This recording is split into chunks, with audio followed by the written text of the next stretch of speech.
Hello and welcome to Moscato and Tea. This is the show for all things beauty, business, and community with your host Inez and Chiquita. Keeping it raw, real, and unfiltered. Hello, hello, hello. Hello there. Morning. Morning. Look who we have here. And who is this? Say hello. Who am I? This is Mr. Shawn Feeney. Yes. Hey, welcome, I welcome, like Shawn. to call him, well, he's not only my friend, and I like to call him sometimes my husband. I love it. But I also like to call him my podcast guru. Oh, nice. wow. Yes, he's my podcast guru. That's quite the Yes. the title to live up to. I hope I Yeah. can. Well, you've been doing good so far. Thank you know, you. I'm trying to catch up to you. So I would say that you have far surpassed where I'm at just because I walk in and we're actually in like a legit studio. Yeah. For the record, I record my podcast in my closet. So this is definitely like we've advanced pretty far in the world. Okay, I'm doing good. Okay, we're doing good. Yes. See? Yeah, Okay. Yeah, you no, guys are- we've talked about this because I told him I'm not the type of person that's going to buy equipment and put it all together and edit. Right. So I was like, no, I'm not doing that. Right. I'd rather spend the extra money, go to an actual, legit studio and have them do all that. We just show up. Yes, Yeah. yes. So- well, speaking of which, now that we've introduced Shawn, Yes. please, you know the rules. Yes. As we tug, Welcome. we She's chug. ready to drink, y'all. Okay, I was drink, wondering how drink, long drink, you were drink, gonna take. drink. Cheers. Okay. I'm so Cheers. excited that you're here. Take a sip and time to talk. Yes, get the tea, honey. But no, I just wanted, a couple weeks ago I was on his show. Nice. And So why don't we? What's the name of Shawn's show? Yeah. Yes, I forgot about that. See, I'm already. It's called Think Outside the Lines. Very It's good. by Thank Shawn you. Feeney. Oh, nice. I So, love it. Shawn, what's your podcast about? Yes. Oh my gosh. So my podcast initially started as a blog. Okay. I remember that. I've always been really passionate about entrepreneurship. And Oh, great. See, this I is perfect. wanted to have a resource for people. So it started conceptually, it was supposed to be people would come and write guest blog posts Okay. about their experience with entrepreneurship, provide tips, insight, that sort of thing. Right. As I started to execute that project, I realized that podcasting was starting to emerge, and it was, Yeah. gaining a lot of prominence. And really so is. I said, I love to talk to people much more than I like to write. Right. So let's try it as a podcast. And so it kind of has evolved Yes. since then. And Huge. we can talk about this in a little bit, but I actually just interviewed like the number one guest that I had on my list of people that like my dream list of interviews. Oh, that's Yeah, we gotta talk about amazing. blog Yes, again. Just that's, released my interview with her. So that's great. yeah. So it's been a lot of fun. And I'm really proud of you guys. I've been listening to your show, and it's super Yes. professional. We're Thank trying. you. We're trying. Thank yeah, you guys are, and you. it's fun. and Yes, so, we try to keep it uplifting, fun, and stuff like that. And it was funny because when I told him about the show, and then he listened to the first episode, Right. he he texted me and he was like, "I love the show. Turn off your phone." oh, did I give you those notes? Yes. Yes. Yes, I would die laughing. I was like, as long as he liked the show, I'm okay. Okay. That's, Well, and your phone is still on today, Yeah, so I my see you phone's took still my on. advice. Yeah, I like to see what's going on. Totally. It's yes. And she definitely put it on silent. And Yeah. I'll never forget. She came back the next time we were Yeah. recording. She's like, Shawn said, I was like, girl, were you having that phone on? Yes. She's like, yes. So now she's better about it. Yes. So Okay, good. she I'm getting definitely listens and Yes. heeds your advice. So I would like to know, and I'm sure audience would like to know a little bit about your background. Yeah. And I know you said entrepreneurship, if I can say it correctly. But what inspired you to do that? So that's a really good question. Like I said, initially the show has actually evolved from entrepreneurship, and I can go into that a little more in depth. But essentially, I loved having conversations with entrepreneurs. Okay. But after the election last year, Yeah. I kind of lost faith in like everything, humanity. Yeah. And rough. not to get too political, because Yeah. I know we don't want to get too deep on the show, but I didn't know if I wanted to do my show anymore, to be honest with you, just I remember because that. having the conversations that I was having with people just felt like there's bigger things that I Right. could be talking about and putting out into the world more importantly. And so I stopped doing my show for about 6 months. Wow. And when I reflected on why, if I were to continue, how I would do that, I realized that most of the conversations I was having, the topics that would kind of veer off into like bigger questions about life and the universe and spirituality and stuff really resonated more with me and with my audience, with the feedback that I was getting. And so I said, okay, I want to continue, but I want to do a little revamp. Okay. And I had a friend, so Danielle Laporte, who's like a big spiritual guru in my life, had an event in LA, and my friend had invited me to go to that. And randomly, the topic of my podcast came up. And very long story short, she was my number one. Oh, like when I originally started the podcast, she was the one person that I really wanted to talk to. Right. And at that point, only really people when you first start that will do your show are people that know you. Right. Because you don't really have anything out there to prove that, like, hey, I'm legit. Right. So by this point, I'd had some episodes under my belt, and I'd interviewed a few other prominent people. And so I asked her to do my show at her event, and she said yes. Oh, that's and amazing. This is like, I had That is emailed her so- team like 10 other times Yeah. prior to this and been Yeah. ignored each time. Right. But being face-to-face with her and being able to articulate my purpose with the show and what her episode would be like, she said yes. She said, email my people. And I was all excited because I was like, okay, cool. I'm going to bring my show back. It's going to be perfect. Right. And I'm going to relaunch with her episode. And so when her people finally get back to me for scheduling, they basically say, cool, this is in June. She's available in October. And I was like, oh, that's when you're like a really busy, prominent person. Your Right. schedule is Yeah. booked for 6 months. Right. So I had to kind of reconfigure some things. But now that I'm back, my show is much more spiritually focused. And like I said, we're talking about some of the bigger, more important things that are happening in the world. Yeah. Love Very. it. In fact, I'm actually really passionate. I'm in the process of putting together a couple. I think it's going to be your episode, and then I'm going to do like a back-to-back episode. Yeah. But on the topic of Black Lives Matter, Yeah, just it was- because I think yeah. that's something that, like, as a privileged white male, I feel a responsibility to have conversations about topics that I might be, I don't want to say ignorant to, because I feel like I've done some Right. of my due diligence in researching the topic, but I want to talk to people that are out there struggling in ways that I'm not. I think that is amazing, and it's perfect in a sense right now what we need and where the world is at.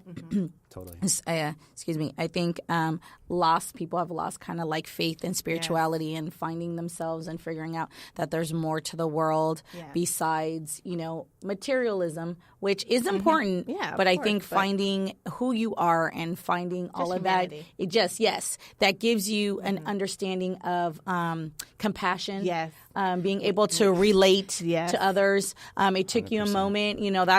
That's really big for someone to sit there and say, you know what, I'm not really happy with what's going on. Let me stop for a second. Let me revamp. Yes. And a lot of people won't do that because they're afraid they'll Yes. lose followers. Yes. They're more about what's now than what is the long term. So for you to do that, that's huge. Congratulations. Yeah. Thank I'm you. sure other things from that will come forth. Yeah. But as more, because Chiquita did tell me a bit about who you were and whatever. So on our end, honored that you're willing to come on our little That's what I told podcast, him. Hey. and talk with us. This is very new for us. This is something that Chiquita's my client. It Yes. just kind of fell in. We're like, Yeah. wouldn't people love to be a fly on the Yes. wall of a wax room and find out what we really talk Yes. about? And you know what? That's what a podcast is, actually. In fact, if you read the reviews for like my show, everyone basically says, I feel like I'm a fly on the wall, or I feel like I'm having like a wine night with friends, listening in on their conversation. And that's really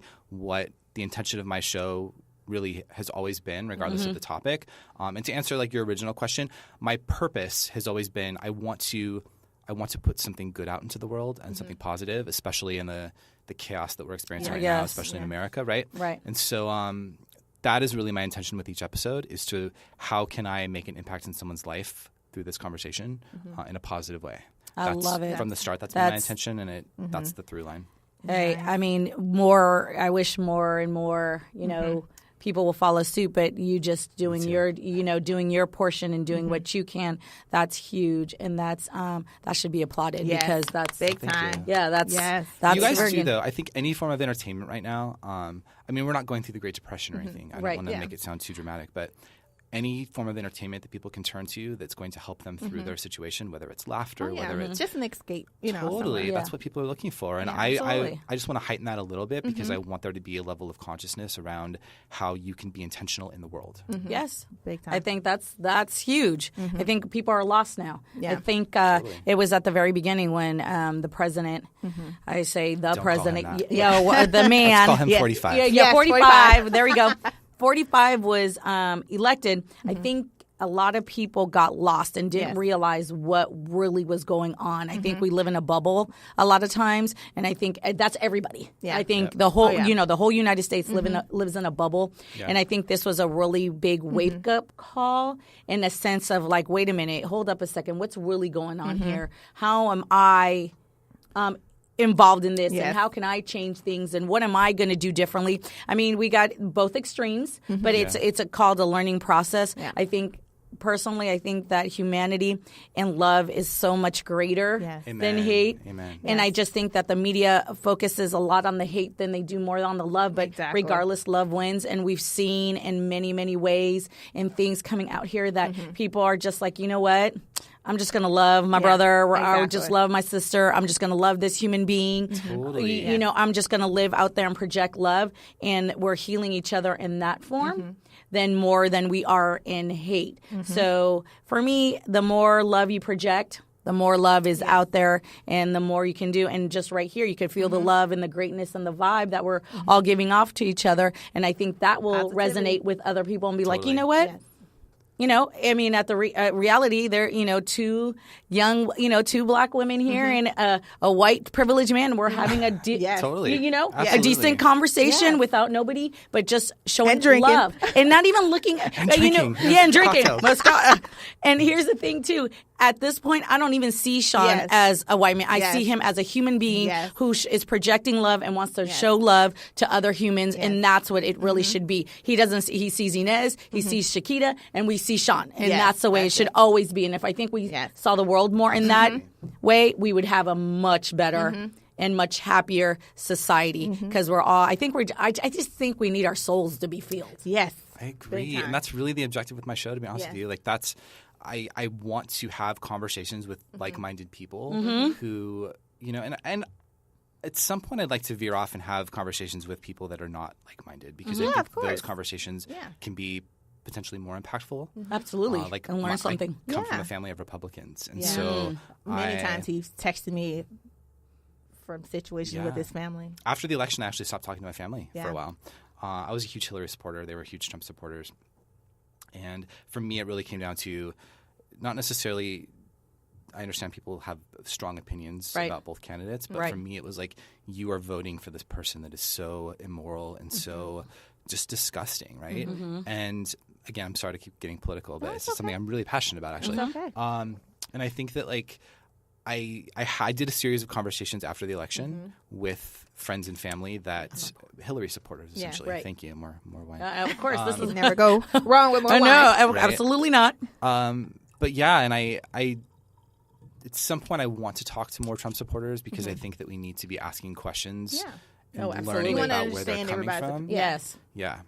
And it's funny, as we say, in my industry, I deal with all kinds, all religions, all races, all everything. We try not to get too political. But there'll be times we'll be political. At the end of the day, they know me as me and I know them as them. And I always, there was a couple of Trump supporter clients that I had, and I asked them why.